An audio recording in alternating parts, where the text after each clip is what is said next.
la carte des étudiants en face de l'amphi. Tu tournes à gauche en face de l'amphi, et c'est carte des étudiants. Merci.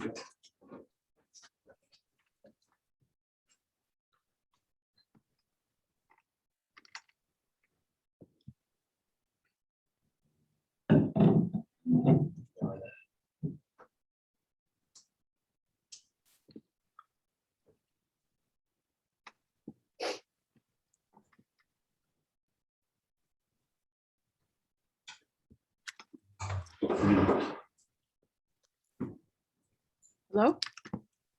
Hello? Still Hi. Let's I'm wait. here. Yeah. Yeah. We wait 3 more minutes or something like this. And, Yes, that's good. Thank you.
ça va?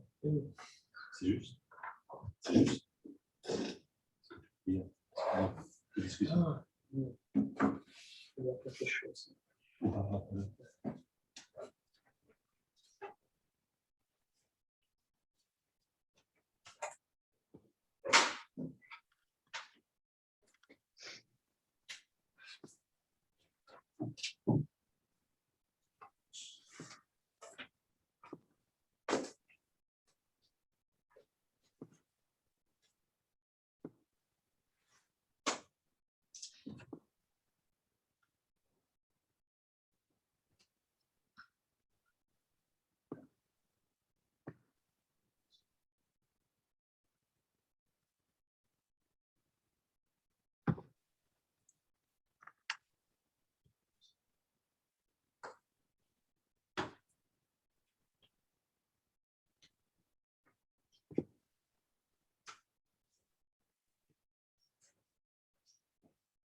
Okay, I think it's time. You may start and the people will come slowly as usual. Please, Christina. All right. Thank you very much for the opportunity to speak again. So I'm presenting the third lecture of Intrinsic Flat and Gromov-Hausdorff Convergence. Lectures 3 and 4 sort of run contiguously with the same set of slides. So we can go as slowly or as quickly as anyone wishes. Please stop me if you have a question. Remember that in lecture 1, we reviewed the notions of CK, C0, Lipschitz, and Gromov-Hausdorff convergence. Then we introduced the intrinsic flat convergence, which has 2 notations, SWIFT, or just a calligraphy F, and volume preserving intrinsic flat convergence, which is flat convergence with the additional requirement that the global volume converges to the global volume of the limit space. And then we also introduced this simpler notion, volume above, distance below convergence, which has been shown to imply the volume preserving intrinsic flat convergence. But this one is easier to test things with. In the second lecture, we considered open problems in scalar curvature, particularly 3-dimensional manifolds with scalar gradient equal to h and their limit spaces, which geometric properties of scalar gradient equal to h persist on their limit spaces, which rigidity theorems for M3 with scalar gradient equal to h have geometric stability. One nice summary of what happened in lecture 2 that Andrea Mendino commented at the end of the talk was how sectional curvature seemed to be captured with distance alone because of the triangle comparison. Ritchie curvature needs volumes and distances. And it seems that scalar needs notions of volumes, areas, and distances, at least in 3 dimensions. Volumes, areas, and distances were involved in the various rigidity theorems for scalar curvature. So we wanted a notion of convergence that keeps track of volumes, areas, and distances, and produces a limit space which has the possibility of capturing some of these properties. The proposal is that volume-preserving intrinsic flat convergence is the notion that would best capture these 3 properties, and it's being tested in the various open problems and has been shown to be worthwhile in a number of special cases. So today's lecture, I'm going to present techniques to apply in order to prove convergence, so that if you're interested in working on some of these open problems, you'll actually know the methods that you can use to prove intrinsic flat and volume preserving intrinsic flat convergence. You've learned a lot about Gromov-Hausdorff in the other lectures, so I actually reduced the amount of Gromov-Hausdorff convergence I'm covering in this course. All the papers are in the same website here, which I shared on the chat before. And I also put my notes at the top of this website for this particular course for now. I will move them later over to notes for talks. But anyone who needs to access them for now can see the most up-to-date version here. So let's recall that volume-preserving intrinsic flat convergence is a notion where you assume you have intrinsic flat convergence and volume converging for the whole manifold. And that the definition of the intrinsic flat distance between 2 Riemannian manifolds, or more generally, integral current spaces, which we will explain further in this talk, is that you place both of them inside a common metric space Z, and then you measure, you find a sort of volume between them. B is a integral current or submanifold of 1 dimension higher that sort of fills in the space between them, but the boundary of B does not have to be exactly M1 minus M2, keeping track of orientation. It can have an extra part A, that's part of the boundary of B. And then what we do when we estimate the intrinsic flat distance is to take the mass of A, which is kind of like a weighted volume, plus the mass of B, which is also kind of like a weighted volume, but it has some extra terms. We're going to learn exactly what this means, exactly what A and B are in full generality in this lesson. We've been doing it somewhat vaguely until now. So let's talk about the history of the flat norm, because as I said, the intrinsic flat norm is built on the notion of the flat norm. In 1957, Whitney introduced the flat norm between submanifolds Ni that are both sitting in Euclidean space. They're both the same dimension. In my picture here, they're both 1-dimensional. N1 and N2 have an orientation, and the flat norm, which is written with the flat symbol from music, is the infimum of the mass of A plus the mass of B, where A and B are chains, sums of weighted submanifolds, such that A plus boundary B is equal to N1 minus N2. So that's the whole idea, this exact summing up of weighted submanifolds is all Whitney's idea, and he used chains in order to implement it. Whitney did not, this is in his book, I think it's Geometric Measure Theory. The problem with the notion of chains is that he did not in 1957 attain a compactness theorem for sequences of Ni with various bounds. When do you get a flat limit? So in 1957, there was no way to find a subsequence that converged for this kind of a sequence. Federer and Fleming in 1959, they used Whitney's definition, but they changed the A and B to be what's called currents acting on differential forms omega in Rn. So they view a submanifold phi of M as an M current, and they use this notation, phi push forward of M with these brackets around it to indicate how the submanifold acts on a differential form. So omega is a differential form of dimension M in Euclidean space of some very high dimension capital N. That's what you should imagine. Originally, perhaps you might say it surfaces in Euclidean 3 space, but we should really be picturing that our ambient Euclidean space is very high dimensional. So the push forward of M, how it acts on a differential form is defined as integrating over the submanifold's image, the differential form, which is the same as pulling back to the manifold, the pullback of the differential form, where omega is an M form. Now here's an example of an M form. F d pi 1 wedge wedge d pi m is an example of an M dimensional form, differential form, where all of these are smooth functions. And if you wanted to understand what does phi number M mean acting on that form, it's an integration over M. What does this pullback mean? It means you're taking F following phi,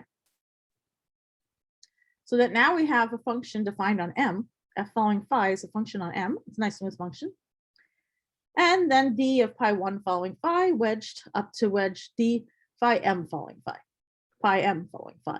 So each one of these is now a differentiable function from M to the reals. And so you can take its differential d and you can take wedge products. So this is a well-defined notion and is an example of how this acts on a particular differential form that comes in this form. Remember, differential forms do not have to only have that form. They can be sums and linear combinations of things of this form, where the pi 1 to pi m change, and so does the F. Given a current T, so an M current T, they define boundary of T to be boundary T acting on a differential form is T of D of that form. And that's designed so Stokes' theorem works. So let's look at this. Boundary of, if we look at a submanifold N, omega would be N of D omega by this definition here, which means integrate over N of D omega, which by Stokes' theorem is integrate over boundary of N of omega, which then means that this is the same as the current defined by the boundary of the submanifold. So if you have a submanifold with boundary, this notion of boundary for current interacts perfectly with the notion of boundary of the submanifold. Notice it's one dimension lower than the dimension of the submanifold. Again, let's look at what D means. D, because we have to understand if omega was F pi 1 wedge up to pi m, what would be D of that? Well, it's just dF wedge d pi 1 wedge up to d pi m. Right, so that's how you find the exterior derivative D of a differential form. All right, so I'm moving up the information I just gave you. This is the Whitney definition. This is Federer-Fleming and how they define something called the integral current. Now, they want to extend the notion of submanifold, so they say an integral current is a special kind of current. It's not necessarily from a submanifold. It's an integer rectifiable current whose boundary T is defined in this way, is also an integer rectifiable current. So what does integer rectifiable mean? An integer rectifiable current T has a countable collection of pairwise disjoint bi-Lipschitz charts phi I that go from Borel sets AI inside Rm to phi I AI inside R capital N, which is a very large dimensional space, is how you should imagine it. So AIs are in Rm of the same dimension of the current that we're trying to define. And you're looking at images of them, but you're only looking at bi-Lipschitz images. And you can make them pairwise disjoint, and by Lipschitz, the original definition of integer rectifiable did not require this pairwise disjointness or the bi-Lipschitzness. But one can prove that the original definition is equivalent to one in which you require that they're pairwise disjoint. That means the images are pairwise disjoint, and that each piece has a bi-Lipschitz chart. In addition to the rectifiability here, this integer part means that we have weights, AI, in the integers, such that we can write our current T acting on a different differential form to be the sum of AI times the integration over AI of phi I star omega. So here's the little submanifold notation that we had from before, but now our phi I is only by Lipschitz. That's basically all right. Oh, wait, let me go back. The reason phi I star omega is all right to be only by Lipschitz and not differentiable or smooth is because A Lipschitz function is differentiable almost everywhere. So we can still define d pi 1 and d of pi following phi. All of that is defined almost everywhere. And since what we're doing is integrating, the fact that the d, the differential, the exterior derivative, is defined almost everywhere still makes this integral defined, well defined. Now that's an integer rectifiable current. An integer rectifiable current has integers and it's rectifiable. Rectifiable means countable collections of bi-Lipschitz charts. Rectifiable sets have countable collections of bi-Lipschitz charts as well. Rectifiable currents are just like rectifiable sets, except that they're acting on a differential form and using the same formula we used for submanifolds. And then to actually be an integral current, we have the double condition. We require that the current itself is integer rectifiable and that its boundary T, defined this way, is also integer rectifiable. That means that the boundary has a pairwise disjoint collection of bi-Lipschitz charts, but it's not the boundaries of these charts. That's not required. The total boundary of these charts could be infinite and might not have a converging sum here. The AIs are not required to have finite perimeter. What it is saying is that if you sum these all up and you act them on d omega and you find out that there's this action that's well defined to define t of d omega, and you can find another collection of charts such that it is a sum of bi's integral over sets bi of phi of different phi's star omega. So remember that being integral current just means that you're able to use Stokes' theorem, but the same collection of charts is not used. It might be used, but it is not necessarily used in order to find out why the boundary is also integer rectifiable. Any questions? Let's check the chat. Direct message.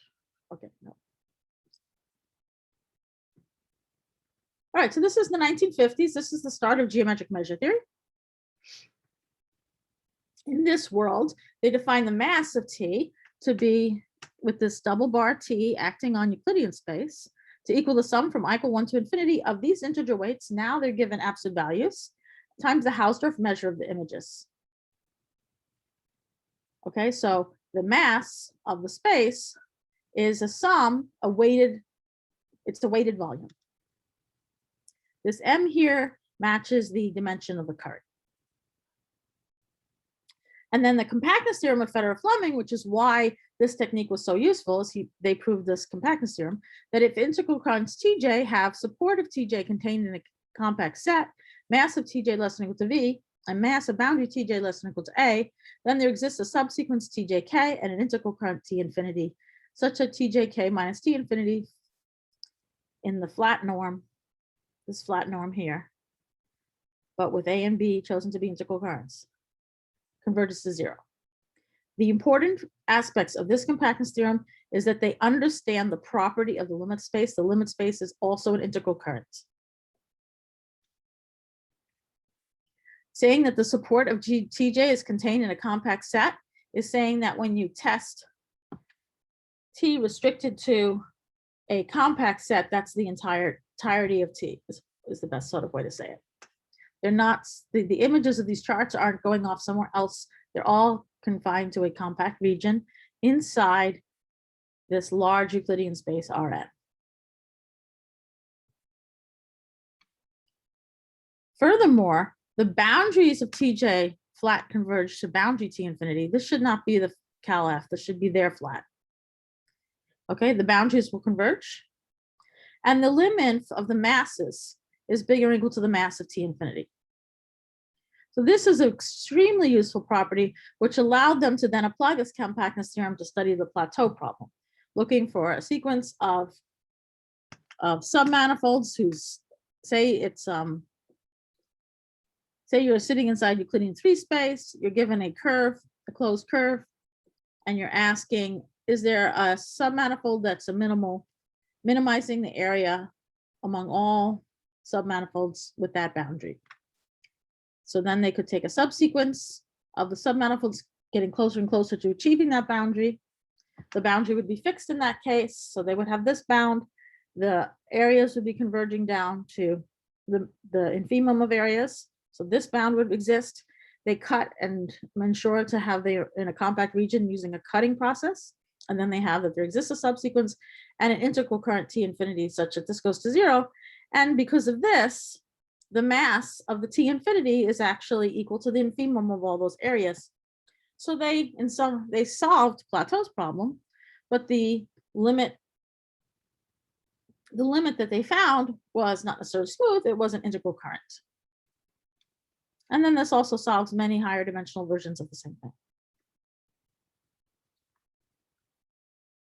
And furthermore, they show that Tj omega converges to T infinity omega for any differential form omega. This is actually quite easy to see once you have the A's and once you have this flat distance going to 0, you have AJs and BJs such that their masses are going to 0. And then you can test omega with them and you'll see that, yeah, sure, Tj of omega converges to T infinity omega. All right, so that's all these beautiful properties. And you would like, when we were trying to define intrinsic flat, we were hoping to have just as many beautiful properties true for sequences of Riemannian manifolds intrinsically. All right, so we would like to imitate Gromov's theorem, where he says, oh, you have sequences of manifolds, you embed them into a common metric space Z, and you take a Hausdorff limit. And sort of like that rough idea. And we wanted to do something similar. Could you do that with a sequence of Riemannian manifolds? But putting them into a common metric space Z is not enough to apply Federer-Fleming's theory, because they have to all lie in a high dimensional Euclidean space, and not infinite dimensional, just high dimensional, high bounded dimensional Euclidean space. So in order to extend this notion, we need actually to have all of this working on a complete metric space Z. So one has to wait to develop the theory until Ambrosio and Kirchheim could extend it to complete metric spaces Z. So let me just copy everything I just told you. I'm just putting the key facts from the last board here up on the board so we can compare. So we can, in order to extend this definition, where the R capital N will be replaced with Z. Let's capture the key points. Currents in Rn act on differential forms. Given a smooth phi from Rn to R, Mn to Rn, we have this notion to find on a differential form of this form, F pi 1 wedge. This is how it looks. We've discussed this one already. And given a current T acting on a form, this is how we do the boundary, and this is what D of a differential form is. And you notice how we're using the differentiability. This differential form exists on Rn. We're using the fact that we can take D of pi 1. But we really only need it to be true almost everywhere. So Lipschitz should be good enough. And here we need df wedge now. That's a little more tricky. What is this differential? Wedge this stuff.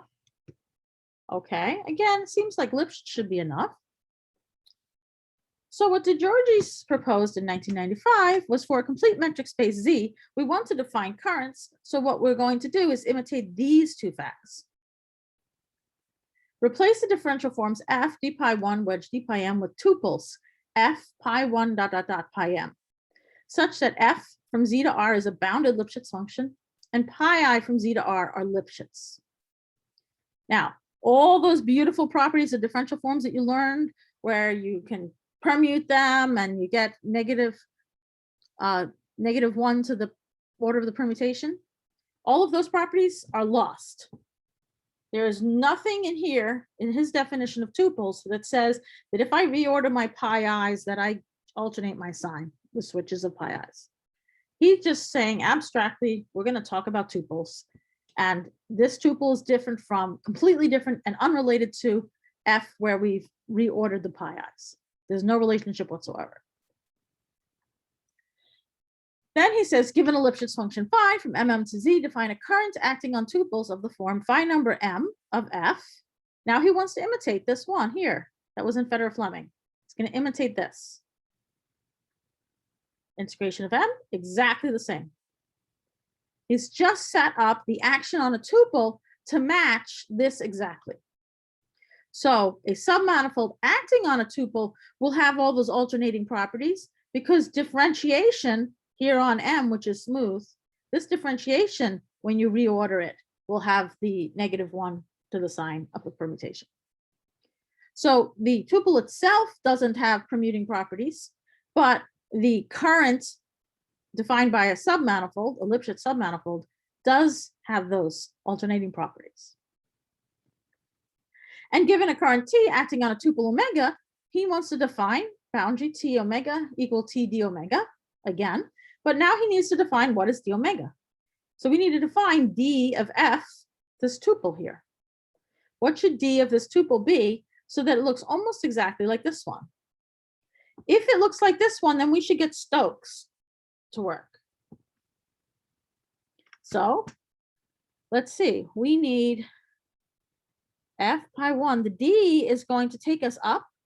So it's going to be an m plus 1 tuple, one higher. And if you think about it, this is really 1 df wedge d pi 1 wedge d pi m. There is a function, the constant function 1 in front of here. And so DeGiorgi decides that d of f pi 1 to pi m should equal 1 f pi 1 to pi m. If you do this, define it this way, then phi number of the boundary will work out exactly as we want from Stokes. Okay, so now I'm just sliding up what I have here. Everyone just look at how it comes exactly from Federer-Fleming, and it's designed to work. I'm going to move up the DeGiorgi information to the top of the slide. So I've slid up the DeGiorgi information. This is exactly what we already had. Okay, Ambrosio and Kirchheim 2000 define an integral current T is an integer rectifiable current such that boundary T is also integer rectifiable. All right, that's exactly the same as Federer-Fleming, but let's just look a little bit.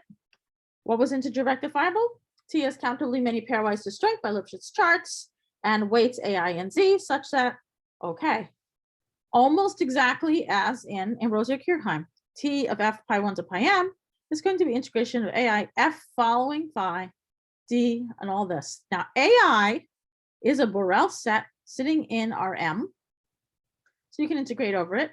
F pi 1 to pi m are Lipschitz and the phi i's are Lipschitz. So there should be a subscript I here on all these phi's. This is well defined because Lipschitz functions are differentiable almost everywhere. So even though our tuple is a collection of functions f from z to r and pi I from z to r, and we have no notion of taking df on z or d pi I on z, we're doing the exterior derivative after we pulled back to AI. AI is sitting inside a Euclidean space of dimension m.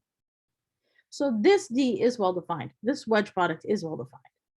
So all the differentiability has been pulled back and is acting on the domain of the chart.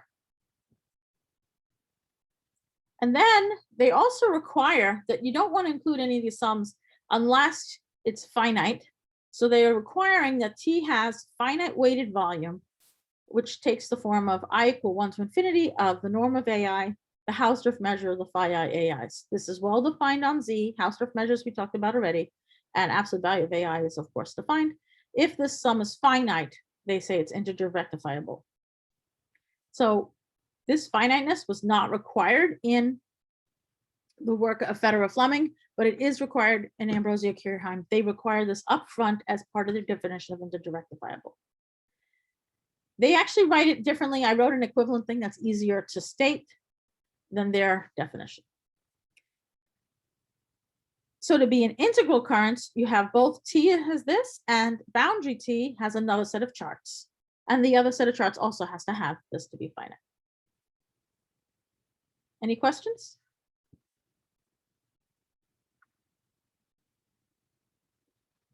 All right, I'm going to slide this up. Oh, wait, let me just warn you, mass is not weighted volume in Ambrosio-Kirchheim theory. So before, this was the same as the mass in Federer's theory, but it's not this weighted volume in Ambrosio-Kirchheim theory. We're going to have to define the mass differently because otherwise the lim inf of masses will not be bigger than or equal to the mass of the limit. Okay, so in order to have that nice property where the limit for the mass of the sequence is greater than or equal to the mass of the limit, they needed to define mass differently. We'll get to that soon. So I've just lit up everything I had there. And now let's define how Ambrosio-Kirchheim defined the mass. So the mass is mass of T is equal to the mass measure of T of Z. So this is a measure that's being defined. I'm going to have to define what this measure is, where this bar T equal mu T is a mass measure of T, which is the smallest measure mu such that phi number M of a, I really should have written this in the tuple form, F pi 1 comma pi M, okay? Phi number M acting on a tuple is less than or equal to the product from I equal 1 to M of lib pi I times integration over phi M of F following phi mu. So you notice that, remember that pi number of M acting on this tuple here, should be written as a tuple, not a form, would normally have F following phi in the absolute value like this, right? And then it would have D of each of these. And then if it's D of these, then that means each one is less than or equal to lib pi I, right? That's a change of variable sort of overestimate. And then there should be some measure, the volume measure. If it's a Riemannian manifold, this would be lib pi I, absolute value of F following phi, volume measure of the manifold would be an upper bound for this. It would be the smallest upper bound for this, testing all possible values of F pi 1 to pi M. And what we're saying here is that the mass measure has to be the smallest possible measure that works in the spot where the Riemannian volume would have been. This definition is what's strong enough to prove that we'll have the limit of masses greater than or equal to the mass of the limit. There's a serious theorem way deep in their paper, like section 6, that says that the mass measure is lambda times theta times the Hausdorff measure restricted to the set of T. Theta is just a function on the space Z, where theta at a point P is equal to AI if P is in the image of the chart AI. This works because we've just required pairwise disjoint by Lipschitz charts. So if you define theta to be like this, to be equal to AI if you're actually within the chart for AI.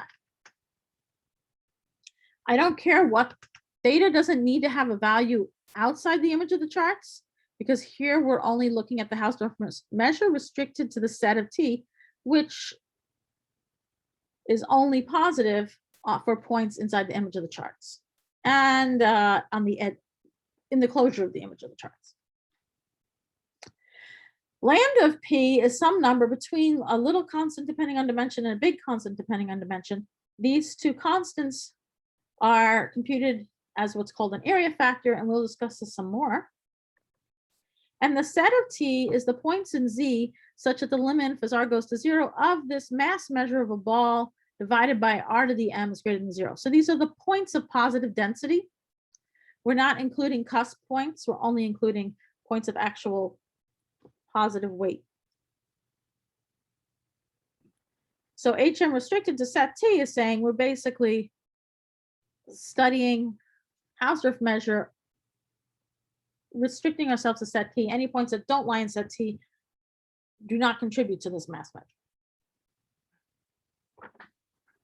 Christina, yeah. Andrea, there's one question. The theta is AI or is the absolute value of AI? So can it be negative?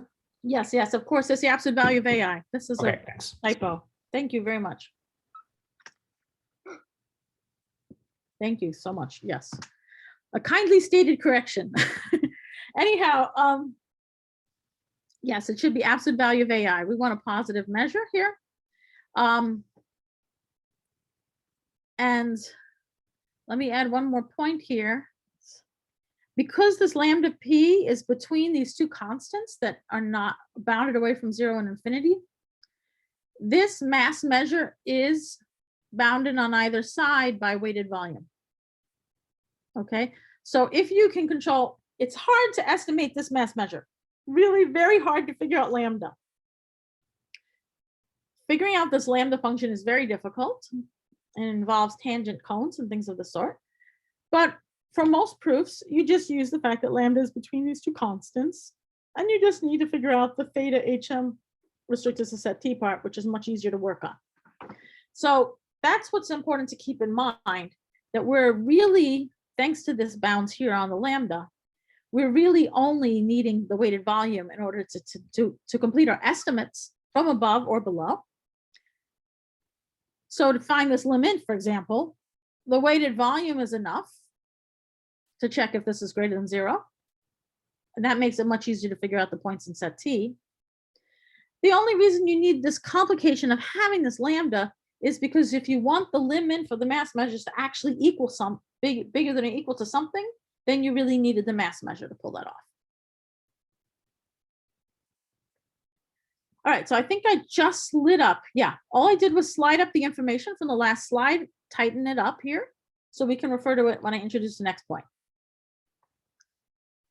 This set T is proven by Ambrosio-Kirchheim to be countably rectifiable. In fact, the Hausdorff measure of the set T, taking away the union of these charts here, is equal to 0.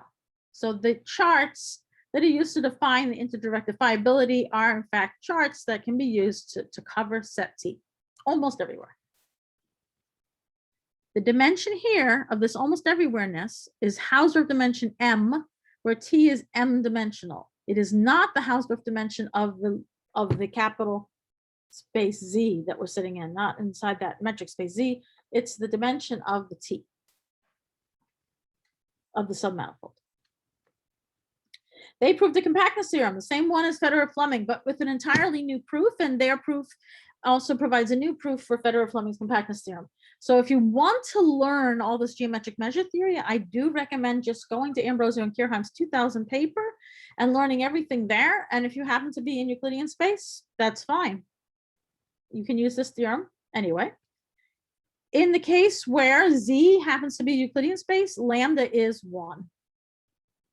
Okay, so this will be consistent then with the Federer-Fleming theory.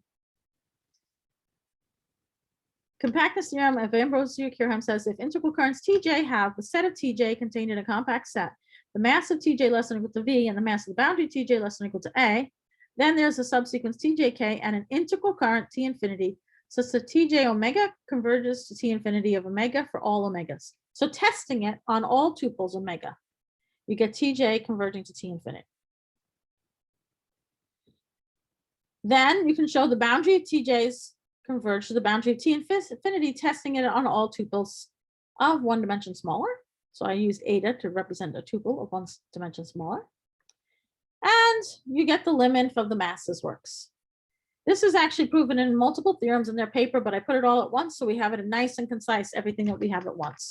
The beauty of their compactness theorem is they've extended the notion of a submanifold sitting inside a complete metric space.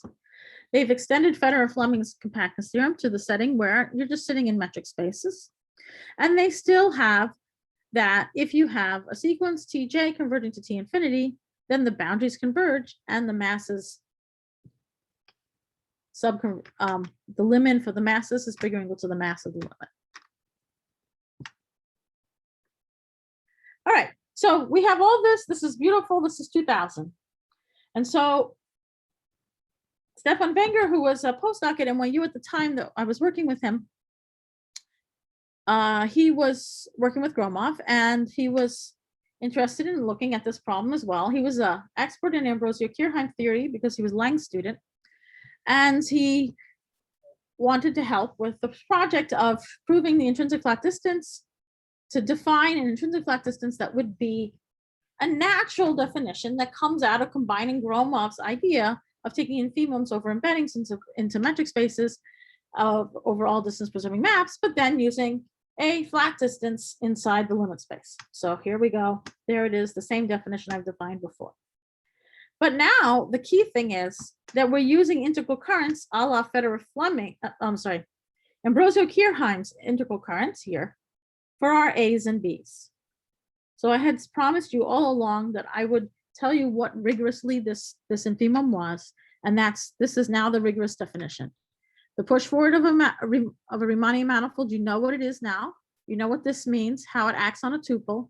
And now we know what an integral current is and what it means. What is the mass of that integral current? What is the mass of the other one? And what does it mean when we say A plus boundary B acting on tuples is equal to the push forward acting on a tuple minus the push forward acting on a tuple. So this definition is finally rigorous. And the key thing that I've added on this slide is that these guys are integral currents in the sense of Ambrosio-Kirchhoff, acting on tuples. Recall, integral currents act on tuples of Lipschitz functions f pi 1 to pi m. So this push forward of m is well defined exactly this way. The boundary of B is exactly defined this way that we've discussed already. And now this page is well defined. And then we proved in our first paper that if mi are compact and the swift distance between m1 and m2 equals 0, then there is an orientation preserving isometry f from m1 to m2. So in sense, it is a distance in the sense that it's only equal to 0 when it's exact same space. But what do we mean by saying that these are the exact same space? Orientation preserving isometry. So a pair of Riemannian manifolds that are oriented, they're oriented, not just orientable. They're not the same if they're endowed with the opposite orientation. Okay, so the distance between them is 0 if there's an orientation preserving isometry from one to the other. All right, so that's why it's a distance. The proof, I can't do the whole proof obviously in this tiny line, but I just want to give you a feel of it. We show there exists phi i's from the mi's to z, such that phi 1 number m1 is equal to phi 2 number m2. So why do we have that? To get that, we are saying that this infimum is actually achieved. And it's achieved with an A plus boundary B, where A and B are 0. That's how we're saying there exists phi. So this line here is an entire theorem with about 10 pages proof. Why this infimum is actually achieved.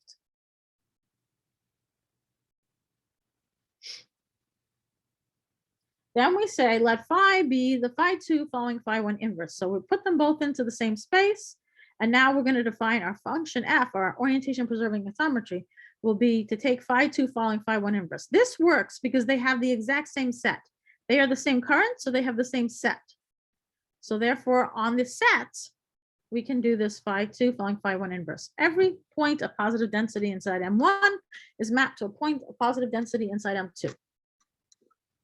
Any other points that might exist in M1 or M2 can then be achieved by taking a metric completion on each side. F is Lipschitz. These are distance preserving functions, so this is also distance preserving. In general, phi 1 inverse is not defined. The only reason we're able to do this is because we're on the set. We're taking M1 to the set of this one, and then they have the same set. So now we can do this phi 1 inverse following phi 2.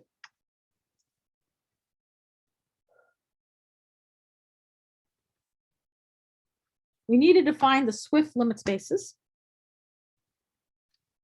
which will be the class of all spaces in which we can actually make this definition rigorous. So far, this definition is for pairs of oriented manifolds, but we want to define them for more general, larger class of spaces.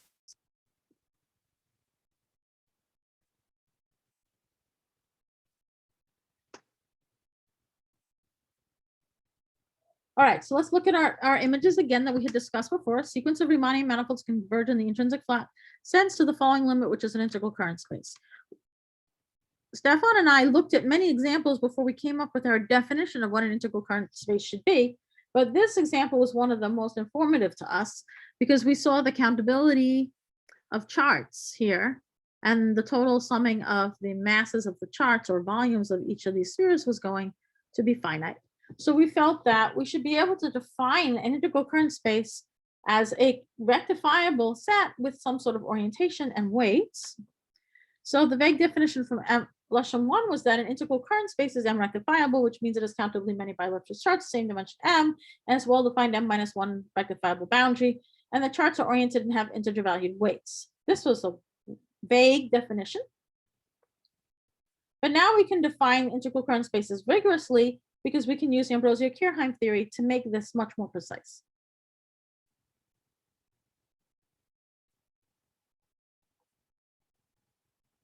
Right, so remember, we're going to be setting up these bi-Lipschitz charts and things of the sort.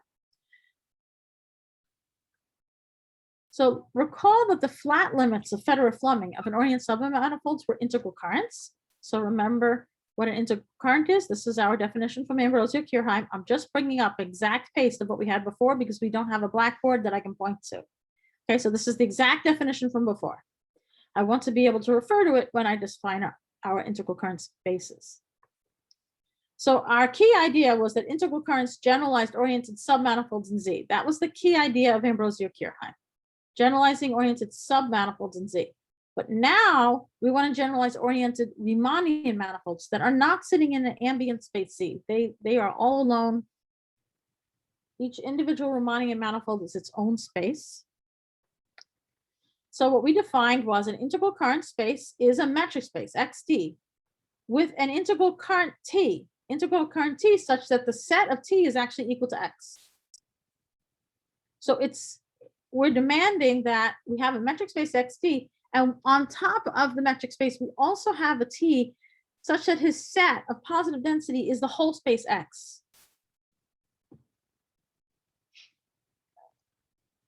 We define the mass of an integral current space just to be the mass of its T, and the boundary of an integral current space to be the set of the boundary. So we look at XDT, we take the boundary of T, which is well defined by Ambrosio-Kirchheim. We know what boundary T is. That's something sitting inside X, so I make that a space, set boundary T. I restrict the distance from X, and I use boundary T for the current for boundary M. So this, if M happened to be a Riemannian manifold with boundary, this would actually be the boundary of the Riemannian manifold, the distance restricted from the manifold, and the charts for the boundary. It's important to note that this is the restricted distance. So on a Riemannian manifold, this distance was geodesic, as in every pair of points had a minimal geodesic between them, whose length is the distance. This distance is not having that. There are not necessarily geodesics in the boundary of M. This is the ambient distance inside M.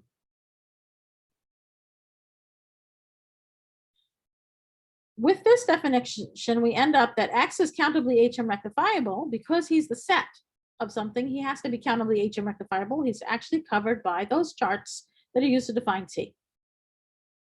Now, if I give you a countably HM rectifiable metric space, if I say, oh, here's XD and they're countably HM rectifiable, that's not enough information to know what T is. T includes possibility of integer weights. T includes telling you which charts are oriented and which ones are opposite. So this T is more information than just the X and D. X and D is rectifiable and they're covered by pairwise disjoint Lipschitz charts, actually by Lipschitz charts onto their images. That's the kind of XD we have, and T adds more information to that. It says that we have weights. If you know the integral current space XDT, you don't necessarily know what the charts are. You know that the charts exist. You can have a different set of charts that also exist, and the set of charts is called the parameterization, but it's not unique. There are other sets of charts that could also cover M, and there's other ways to put the weights down. But at every point in X, inside set TX, there'll be a unique integer that you can then use to define your mass of your space. This mass T would then be the sum where you took these absolute values of the integers. Any questions?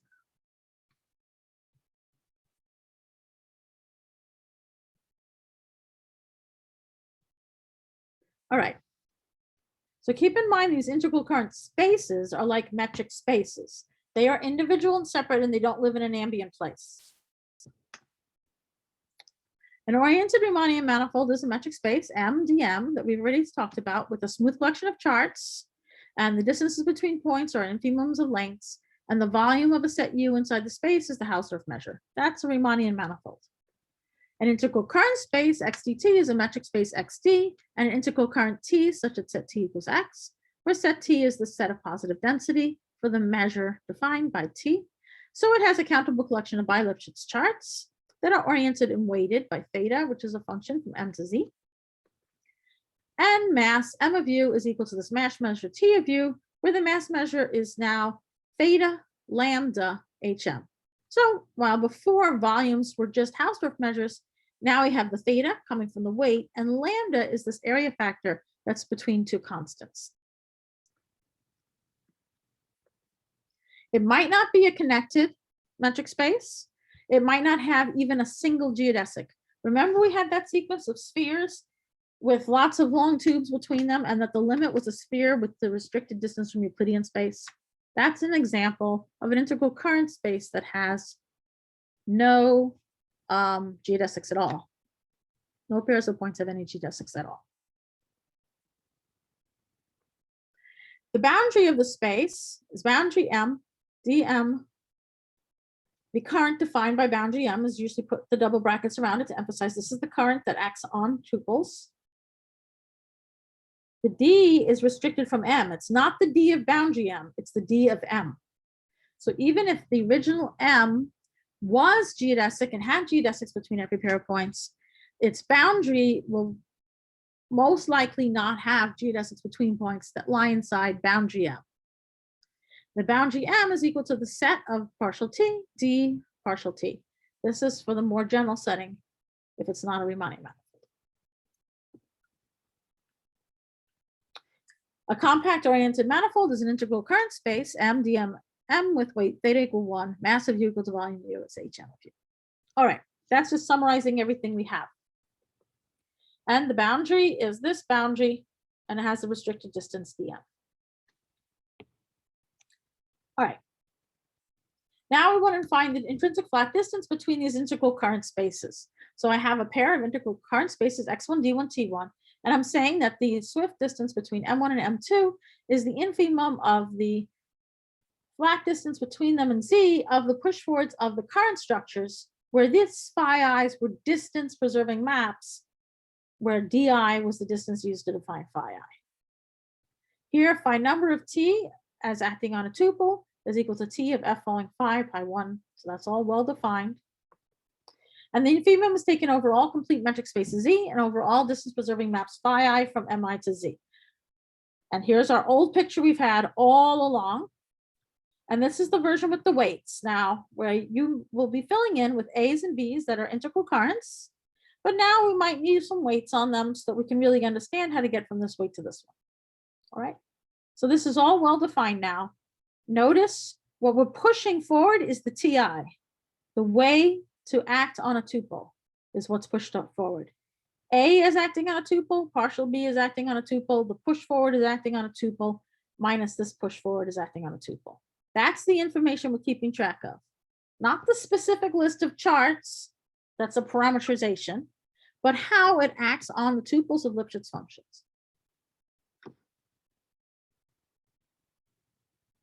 Any questions?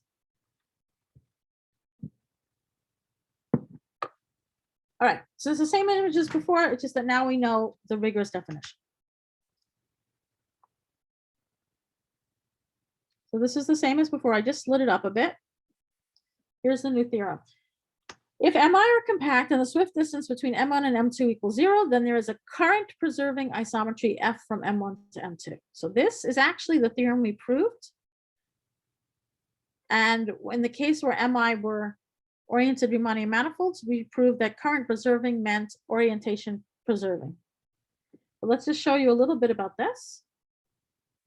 There's a current preserving isometry F from M1 to M2. That means that the distances are preserved. That's the isometry part. And that you push forward T1 to T2. Push forward T1 to T2 is what we mean by current preserving. So in the case when they're an oriented Riemannian manifold, this push forward is only pushing forward orientation. But for more general integral current spaces, this is also pushing forward all the weights. In fact, you could just push forward the charts from T1 from M1 to the charts on M2. Just okay. Proof idea. First, you show the infimum is achieved, so that there exists the phi i's that are distance preserving into some particular z, such that phi 1 number T1 equals phi 2 number T2. So that's just like before. In fact, this is the proof we do, and then the other one's a corollary. So the set of the two images are equal to each other, and F equals phi 2 following phi 1 inverse is defined.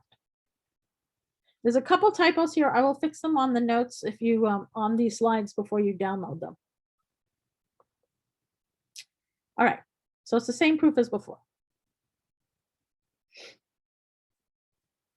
When we say the inf is achieved, we're saying that there is actually a z, there's actually a phi I, there's actually an a, and there's actually a b in that z, such that a plus partial b is equal to the Swift distance, which is 0. Mass A plus mass B is equal to 0. That means mass of A is 0 and mass of B is 0. If mass of A is 0, you can show that A is 0. If mass of B is 0, you can show B is 0. So we have 0 plus partial 0 is this guy minus this guy. That's why we know that phi 1 push forward of T1 equals phi 2 push forward of T2. These guys are equal because the A plus the partial B is 0. That's what we mean by infimum is achieved in the setting where D Swift equals 0. The infimum is also achieved in other settings, but in those settings, there exists phi I and there exists A and B, and you have this exact equality.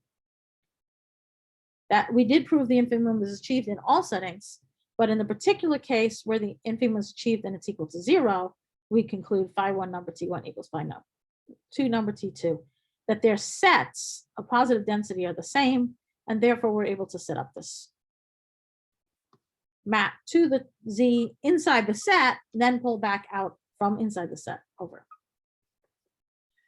All right, then we had the notion of a zero space. So what is a zero space? The zero space will be empty set. 0 is the distance between all points, and 0 is the integral current. 0 acts on a tuple by giving 0 out as the answer. So the Swift distance is actually the exact same definition as we just had on the last slide. All I did was replace T2 with 0 everywhere. So it's well defined, and I don't need to write it as a special case. If M is Riemannian, then the Swift distance from M to 0 is less than or equal to the volume of M. And that can be seen by just taking Z to equal M, phi 1 to be the identity map from M to itself, A equal to the push forward of M into itself, and B is equal to 0. The mass of A, if A is actually the push forward of a manifold, its mass is actually its volume. When something is a smooth Riemannian manifold, its lambda, its error factor is 1, and its theta is 1. The weights are 1. An example is that the Swift distance from a sphere to 0 is less than or equal to the volume of the sphere of 1 dimension higher divided by 2. Now, this is not an example of the previous theorem. What is this example saying?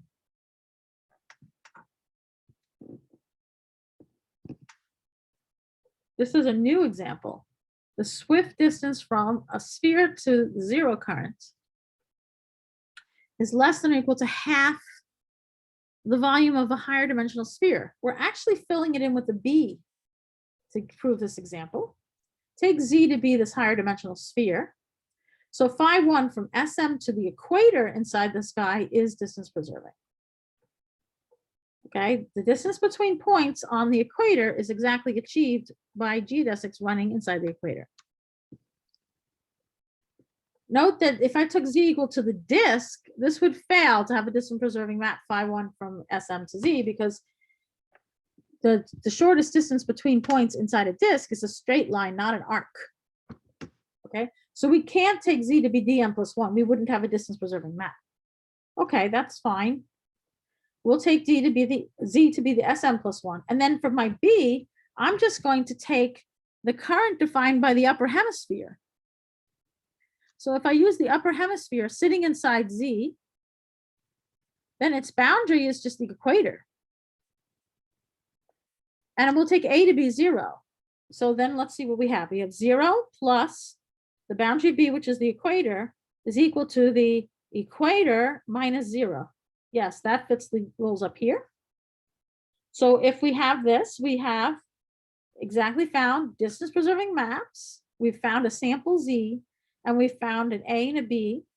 And if we use that, this will give us an upper bound on the swift distance because we found an example. We're not saying it's the best.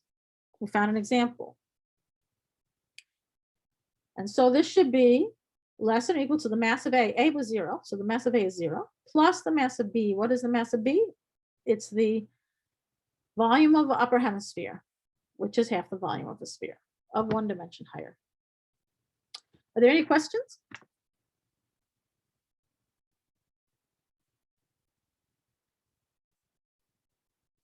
All right, so this example I did was to really emphasize the point that this is about fillings. It's not just about volumes, regions of small volume disappearing. You're estimating swift distances also as how can you most efficiently fill in the volume between the space and another space. So filling in the volume from SM to 0 is filled in with this hemisphere. And we're going to use a similar thing to try to understand how to estimate the swift distance between points.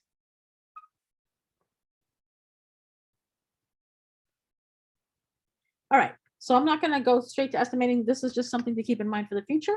Let's start with this slide here. Implications of swift convergence. If you have a pair of integral current spaces. Sorry, Christina, Yeah. the question in the chat from my colleague who is right near me. Is the actual distance known? Do you know the precise value of this swift distance? between No, this- believe it or not, this is actually an open problem for 50 years about filling in spheres. This is not known even for spheres. Is it related to filling volume by? Yes, it's exactly related to the filling volumes. It's called the Pooh conjecture.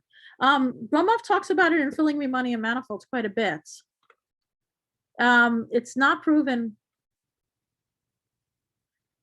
The filling volume of SM is an upper bound here. If we use filling, I'm going to talk about filling volumes. If we define filling volumes using currents, the swift distance will always be less than or equal from SM to 0 will always be less than or equal to filling volume of SM plus 1. The filling volume defined even with chains is open question, even for spheres. For filling volume defined the way Gromov defines filling volumes with chains is known if you take SM with the Euclidean distance on it, then this is known to be the disk. That's like, I think, the only kind of filling volume. Certain very nice submanifolds of Euclidean space with restricted distances from Euclidean space, I believe, are the only known metric spaces whose filling volumes are exactly with the equality known. And this sphere one is an open question for over 50 years. It's very hard to get lower bounds. Any other questions? I believe it's called the Pooh conjecture, P-U conjecture, that it's equal without Swift here, filling volume. Yes, Pooh conjecture, yes. Yeah, Pooh conjecture.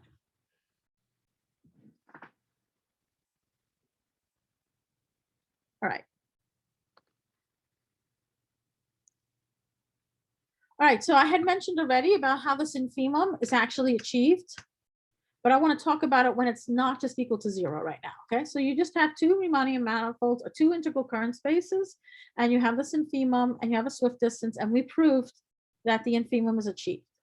So you can choose a Z prime that's even nicer than the Z's in this class. You can actually take, the infimum is achieved on some Z with some A and some B. And we can define Z prime to be the set of A union the set of B with the distance restricted from Z. This is separable in a rectifiable space. So this is actually a really nice class of spaces. Because it's achieved, we could actually say this definition is equivalent if we took the infimum not over complete Z's, but over separable and rectifiable Z's. Okay, so this is equivalent to that definition because we were able to prove it's achieved. And now we can use this fact to get more. if we have a sequence of MJs that swift converge to M0, we would like to construct a special Z for the whole sequence. But what we have is a ZJ prime for each term in the sequence. And we have a ZJ prime, so the swift distance from MJ to Z is actually the flat distance inside the ZJ prime. And the ZJ prime is nice, it's separable and rectifiable. But we have a different Z for every term in the sequence, and that can be very tedious and cumbersome. Now let's glue all these ZJs together along the image of the limit. If we glue them along this image of this limit, we get a complete separable Z made out of the ZJ primes. It's still separable. It's made out of the ZJ primes and a metric completed after that. We have distance preserving maps from Vij from Xj to Z. This is tricky to prove that these exist. This is not a short proof at all. I'm just giving you the quick intuitive idea. We get a complete separable Z and distance preserving Vij such that the distance, the flat distance inside the Z of the images converges to 0. So that also means the Vij number Tj acting on a tuple converges to Phi0 number T0 acting on a tuple. This theorem, which is in our first paper together, this theorem is very useful for getting properties or implications of knowing that a sequence converges. Because now we can put them all into a common space and then use all the properties that Ambrosio and Kirchheim proved for currents inside metric spaces. So here we have a sequence of currents converging weakly to a limit current inside a single complete Z. These currents therefore have all the properties that Ambrosio Kirchheim proved hold for currents that have this. This is testing on all tuples omega. So using Ambrosio Kirchheim theory, swift convergence implies the boundaries converge. We know that the boundaries of these guys converge, and then we pull back to get the information about the original integral current spaces boundaries converging.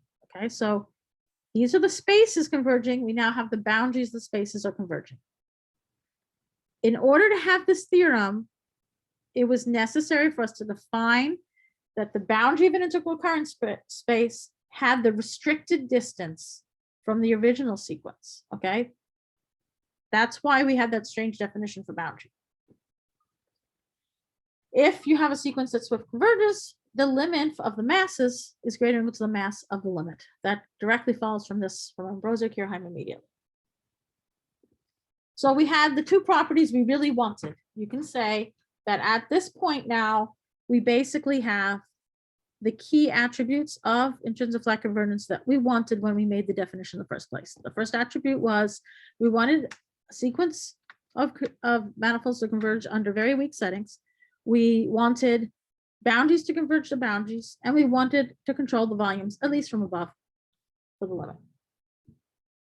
Remember, these masses are the Ambrosio Kirchheim masses.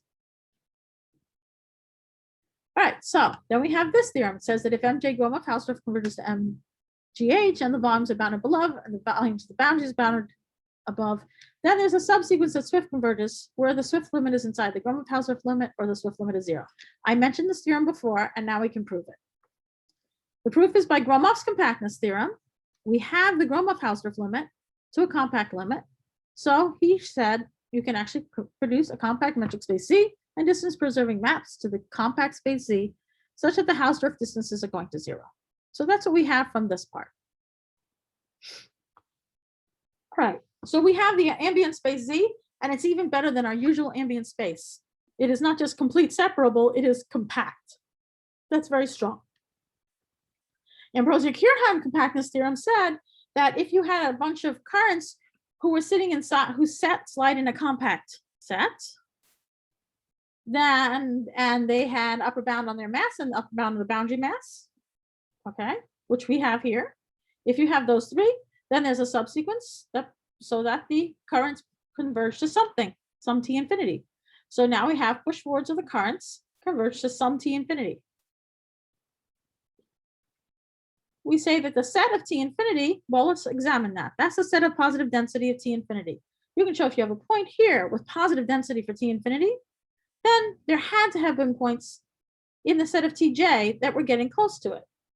So it's in the image of the limit of the phi JMJs. So it's in phi of Gromov-Hausdorff of the Gromov-Hausdorff limit. See, it's in this set inside Z. It's in this subset of Z. Okay, that's actually only a few lines proof to get that. So now we define that the Swift limit should be set T infinity, D from Z, and T infinity. This is an integral current space. And we can see that the MJs converge to this Swift limit as long as we show that there is an embedding from the Swift limit into Z. Well, it's already sitting in Z, so we just take the identity map. And sure enough, we have the phi j number TJs go to T infinity. So we can also show that the flat distance from TJ goes to T infinity goes to 0. So that's our M Swift.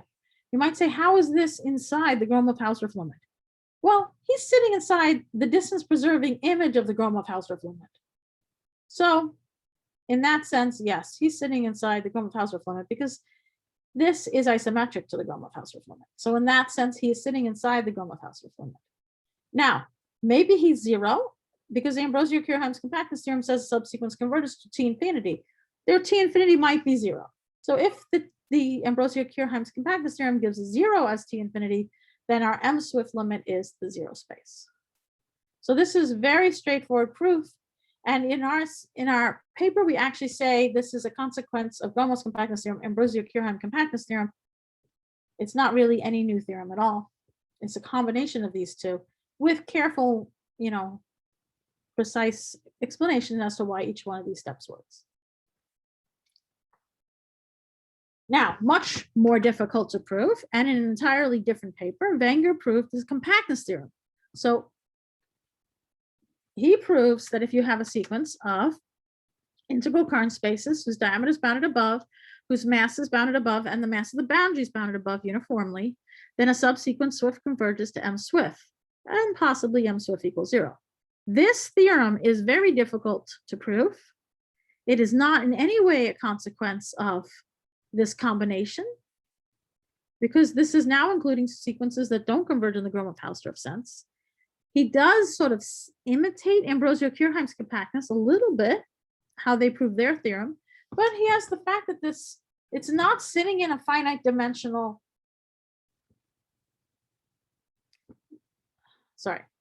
it's not sitting in a compact set in Z, which they use very much so. So because it's not sitting inside a compact set inside a Z, he has to deal with this in a much more subtle way. He proves it by induction, building on dimension, and it's a beautiful theorem. I have to warn you that this theorem is not stated this way in his paper, because when he wrote his paper, integral current spaces weren't defined yet. But this is immediately a consequence of his paper once integral current spaces are defined. All right. So this is saying that we have this wonderfully huge class of manifolds that have Swift limits. But we also know that regions are disappearing, and we want a method to check which regions are disappearing.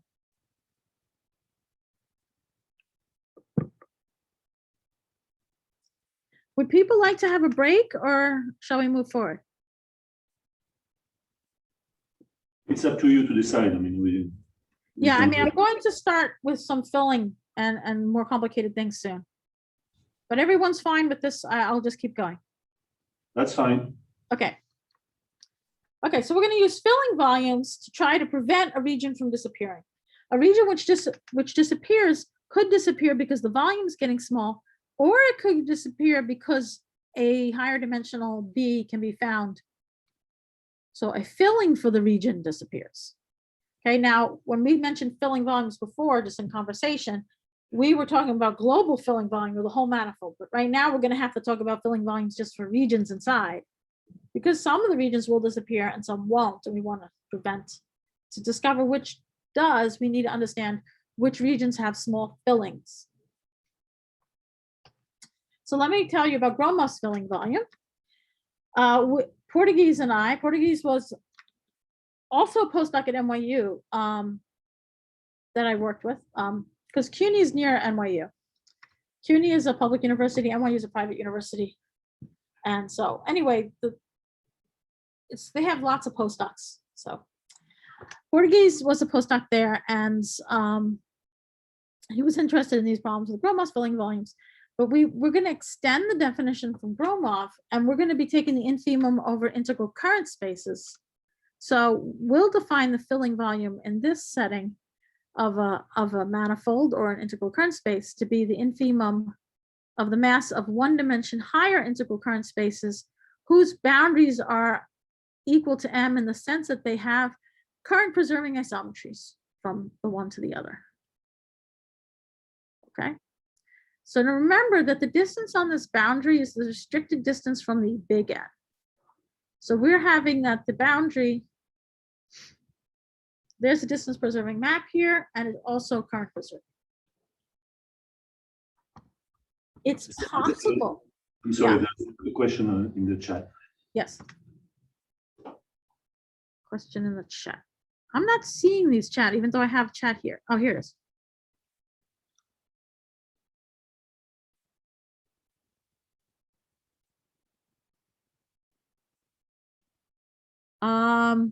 There is discussion of Minkowski content in Wenger's paper.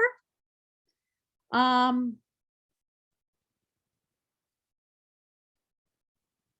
don't want to make the exact statement here, but Wenger does address that.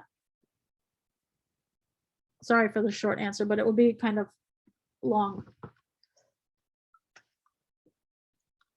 Any other questions? Okay, for those of you who know about Gromov's filling volume, the infimum is not over all integral current spaces, it's over chain-like spaces, chat. Oh, thanks, okay. If you email me, I can actually point you to the exact place. Or you could email Stefan Wenger.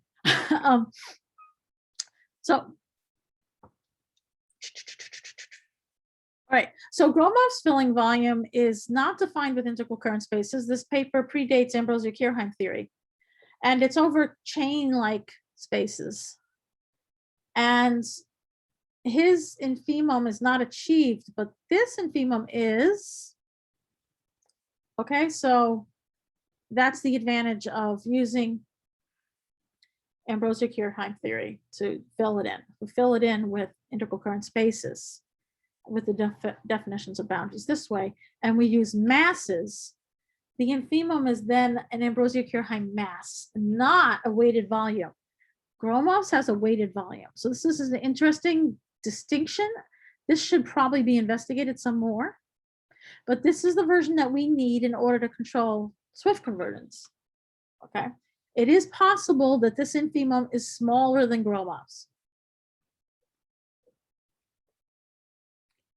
So I'm going to remind you again that the boundary of N has the restricted distance from N, from D, the restricted distance dN.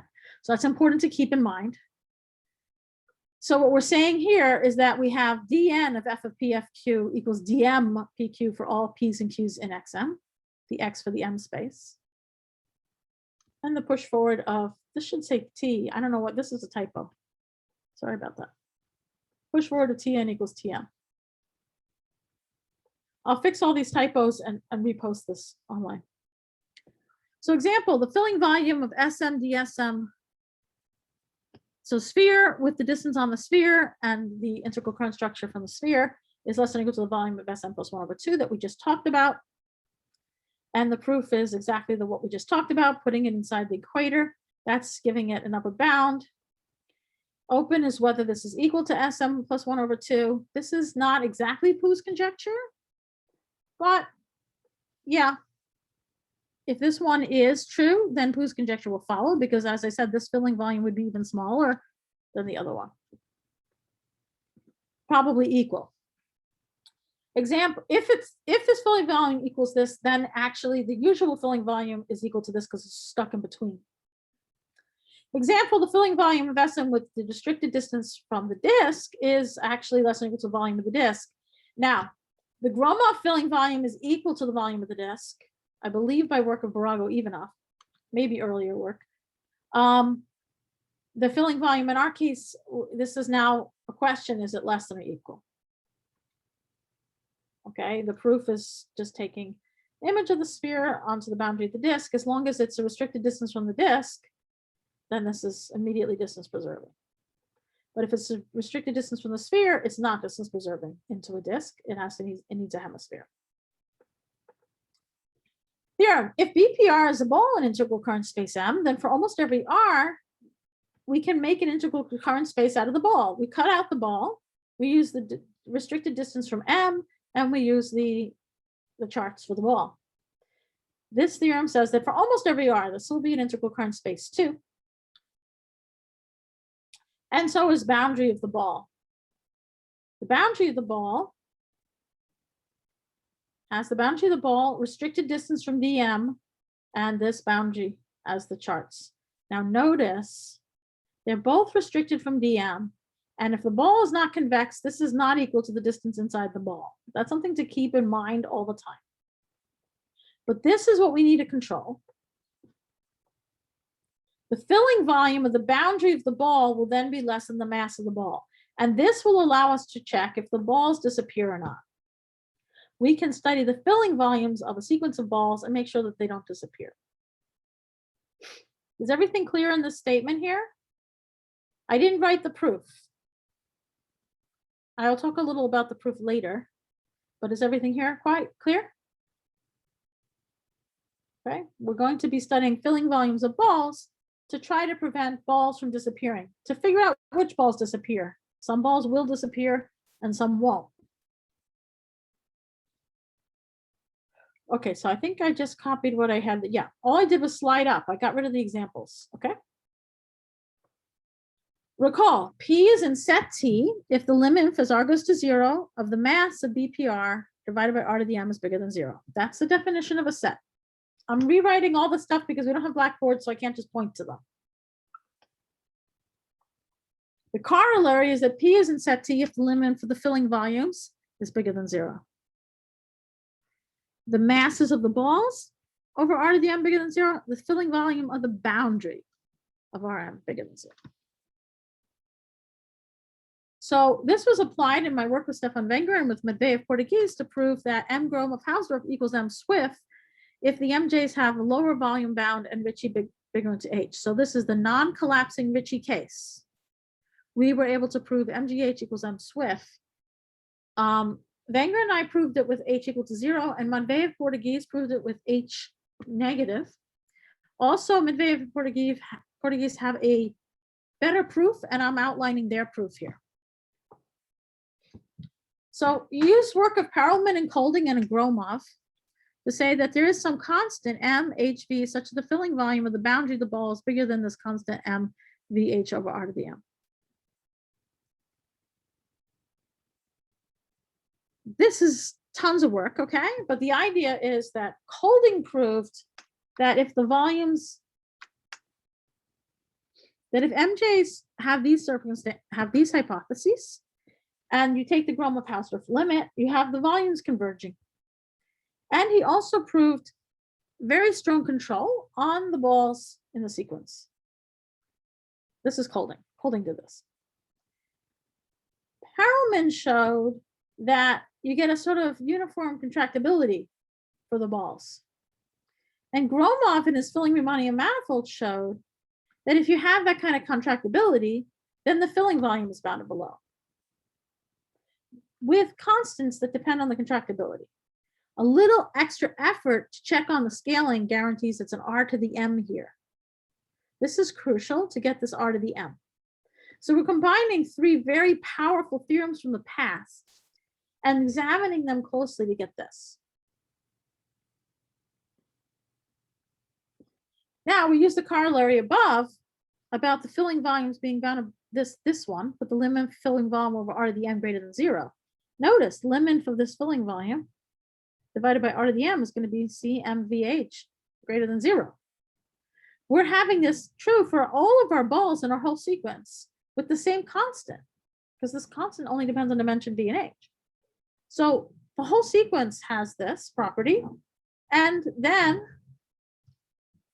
we're going to add that we have these filling volume controls. If we get these filling volume controls, we will have that points are in the set, which means all the points of the Gromov-Hausdorff limit will be in the set, which will make the Gromov-Hausdorff limit equal to the Swift. If we can get all the points here inside the set, then the Gromov-Hausdorff limit and the Swift limit agree. All right, so we thought of all of this, and because of this thinking, we said, what we need to prove is that if balls Swift converge to B infinity, the filling volumes converge. So if you have this combined with this uniform bounds, we would be done with proving MGH equals M Swift. So on the next slide, I'm going to explain how Portuguese and I proved that if balls converge in Swift sense, then the filling volumes of the boundaries converge. Converge, no limits here. If you're just talking about masses of balls, we'd have a limit and we wouldn't know if it dropped down to 0 at the end. It's the filling volumes actually converging that's going to give us the control we need to obtain when Gromov-Hausdorff limits equal Swift limits, when balls in a sequence don't disappear. So B infinity, if B infinity were 0, this would be 0. And the filling volume would go to 0. So the key idea is if you want to show balls don't disappear, show their filling volumes don't disappear. On the next slide, I'm going to explain why we have this statement. Swift convergence implies filling volume convergence. These first 3 lines are justifying why we wanted to come up with this theorem. Okay, so we knew about Perelman, we knew about Kolding, we knew about Gromov, we knew all this. And then we said, okay, can we use this? Oh, this Gromov thing works for our filling volume too. Okay, good. Can we use this now to tell us that we can control the limits? That's what we're going to do next. So filling volumes and Swift limits. The theorem says that MJM Swift converge to M infinity, which we can apply to balls. Okay. But the theorem says for any integral current spaces Swift converging to M infinity, the filling volumes of the boundaries converge. So proof. We need only show that for any fixed epsilon greater than 0, the filling volume of the boundary is less than or equal to the Swift distance plus the filling volume of the other boundary plus some epsilon. You see why? Because this Swift distance is going to 0. So we get the filling volume of this boundary less than or equal to something going to 0 plus the other guy. Epsilon's going to 0. So we get this guy smaller than this guy plus epsilon. And then we would just switch 1 and 2 to have the other side. So this is enough. If we prove this, we have the filling volumes converge. We're going to apply this to balls, but we're proving it in general for integral current spaces.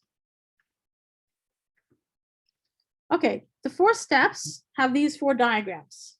I have the 4 diagrams up and I'm going to start writing the steps of the proof. The first one says that by definition, phi 1, so I'm talking about with this picture here, this first picture, there's phi I from xi to z, okay, where an A and B, boundary B, such that the mass of A plus the mass of B is equal to the Swift distance, plus a little error in case it's not achieved.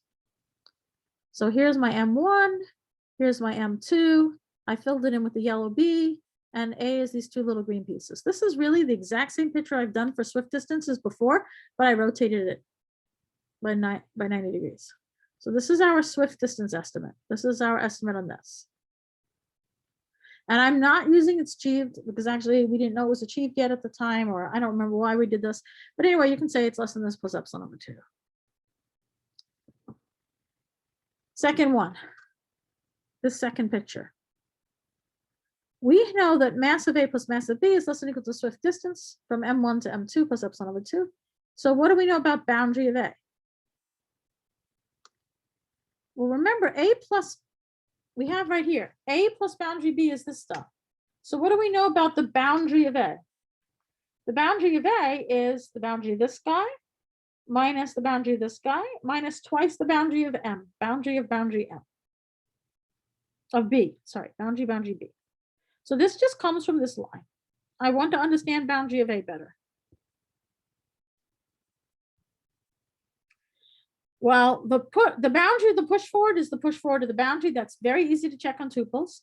The boundary of the push forward is the push forward of the boundary. Again, easy to check on tuples. And it's very easy to check the boundary B. It's a little harder to check this, but boundary B is actually equal to 0 for any integral current. The boundary to boundary is 0. So now I want to construct a space N1. So here's my N1 here. N1 is the green stuff on the two sides made out of A. Set A, D, Z, A. So N1 is made out of A. It's these two green pieces. And I have phi I that takes Mi to here. Oh, this should say boundary Mi. Boundary Mi to boundary N1. So the boundary of M, see M here is in pink and the boundary is the two red dots. M is this light blue and the boundary of M is the two blue dots. Okay, so we've just found a filling, a space N1M who's filling in between the two boundaries. That's what we've done in step 2. Now in step 3, we're going to talk about a new picture. We're just going to talk about the filling of the boundary of M2. M2 is in pink and boundary of M2 are these two red dots. And we know by the definition of filling volume that there is this N2 here that fills it in.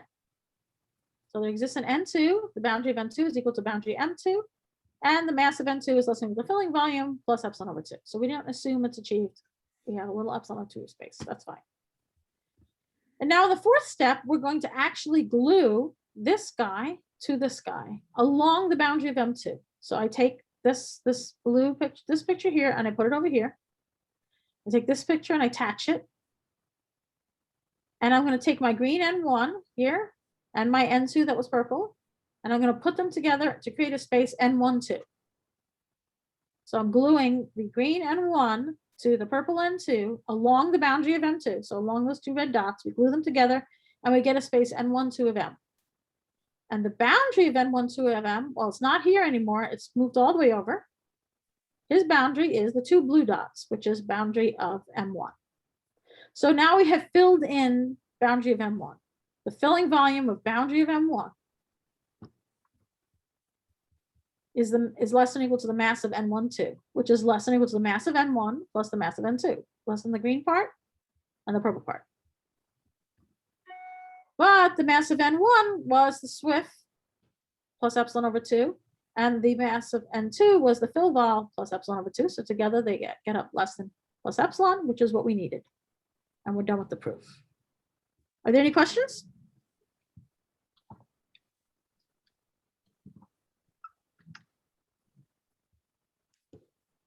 There's one typo here. There should be a boundary.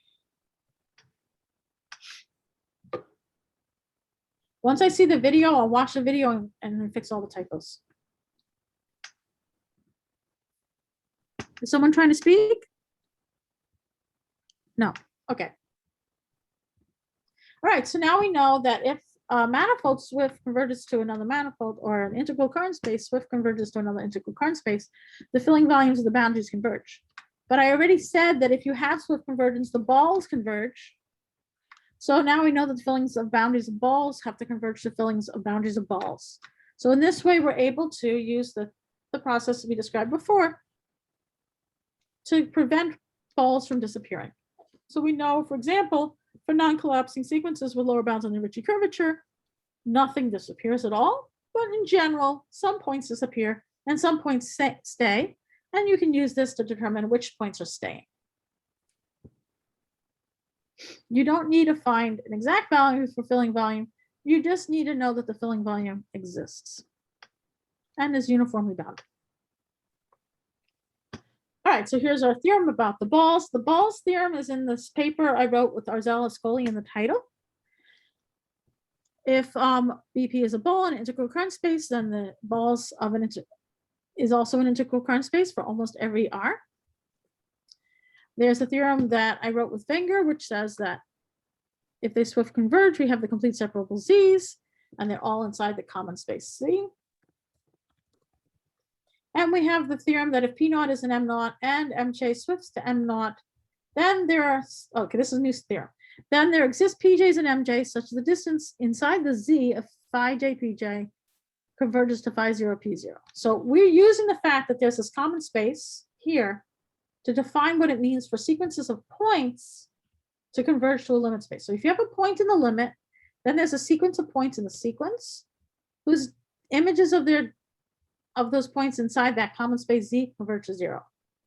This sequence depends on our choice of phi j's.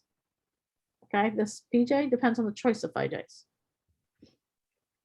Furthermore, for almost every r, the subsequence jk such that the balls converge about those points. So now we know what we can talk about when we say that balls converge to balls. If there's a point in the limit space, you can find pj's in the sequence whose balls will swift converge to the ball about that point in the limit. And in particular, limit of the mass of the balls is bigger or equal to the mass of the limit ball, which will be positive if P is actually existing. If this limit ball exists, this mass is positive. As a corollary, the boundary of the balls also converge, and the filling volumes of the boundaries converge. This is just a greater or equal with the limit, and this is an actual convergence. That's why this one is stronger. This one's stronger at controlling things because it's actual convergence. This one could suddenly drop to 0 in the limit, even if the PJs all existed. It's possible there's no P0 in the limit. We also know that the diameters of the M0 is less than or equal to limit for the diameters by examining these points. If I have 2 points in the achieving the diameter in M0, then say, let's call them P and Q, then we have PJs and QJs in diameter MJ. And the distance between the PJ and QJ converges to the distance between P and Q. And so the limit for the diameters is bigger than or equal to this. It's possible the diameter is larger and there's some extra points further out that disappear, that we're in thin wells.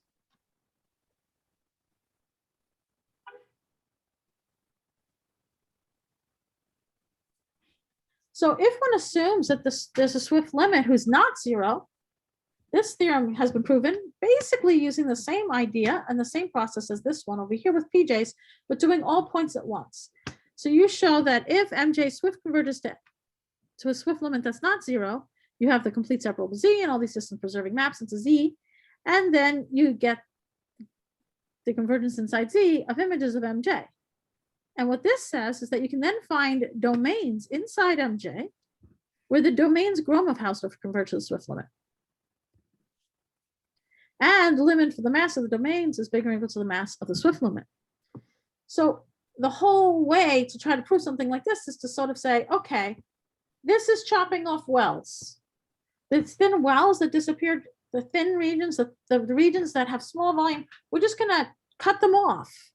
And if we cut them off, we actually get a Gromov-Hausdorff convergence sequence, and it has enough mass. So this theorem is a more solid theorem that kind of captures the fact that there are points. If you have points in the limit, then there's sequences of points in MJ. These sequence of points in MJ that converge to that limit are also lying inside this domain that has a Gromov-Hausdorff limit. So this last theorem has a lot of potential, but you might say, I haven't proven it at all. I mean, before it kind of made sense about having one point at a time, but having a whole region converging in the Gromov-Hausdorff sense means we have to control this NJ very strongly. And so actually the proof of this theorem, and also the proof of the balls, and also a lot of this, the main theorems here, which is the balls converging, where is it? This one, this ball's converging, and this one, both need the Ambrosio-Kirchheim slicing theorem. So I'm going to have to teach you that slicing theorem in order to justify everything.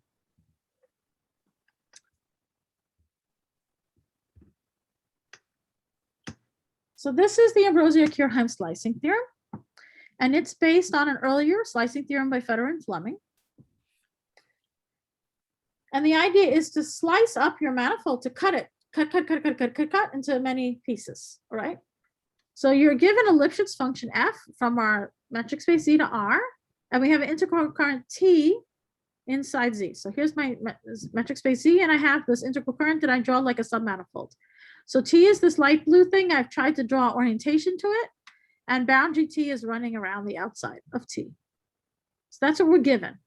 We're also given that there's this Lipschitz function f that is taking Z over to a real line. And now for almost every S in the reals, we're going to define a slice of T by f at S. I'll just show you in the picture what it is before we describe it here.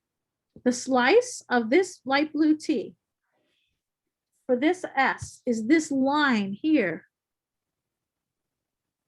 we just gave it a slice. If you change S, you'll get more lines, and we sliced it up into lots of slices, like slicing a loaf of bread here. Slice, slice, slice, slice, slice, slice. So here's a slice. And this is the notation for the slice, TFS. And now I'm going to rigorously define. So the rigorous definition involves restrictions. So let me just say, S restricted to U, to a set U, a current restricted to a set U, which is denoted S restrict U, acting on a tuple, just means S, indicator function of U times the H, and the rest of the pi ones. Indicator function is 1 when you're inside U, and it's 0 when you're not inside U. Indicator function U times H is no longer Lipschitz, but they do make this make sense. And basically the idea of the restriction is to say, we're not interested in the part of S that is not on top of U. So here in light purple, I have T restricted to F inverse S to infinity, and that's this part. F inverse S to infinity is everything above this line S. This is F inverse S. Everything above that is F inverse S to infinity, and T restricted to that is the part of the submanifold that's actually above the S line. So that's T restricted F inverse S. So that's this notation right here.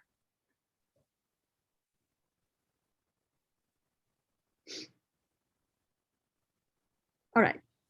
What is the slice? Well, the slice, I want to make something that's one dimension lower. We have a way of saying I only want to look at this part of it for a domain like this.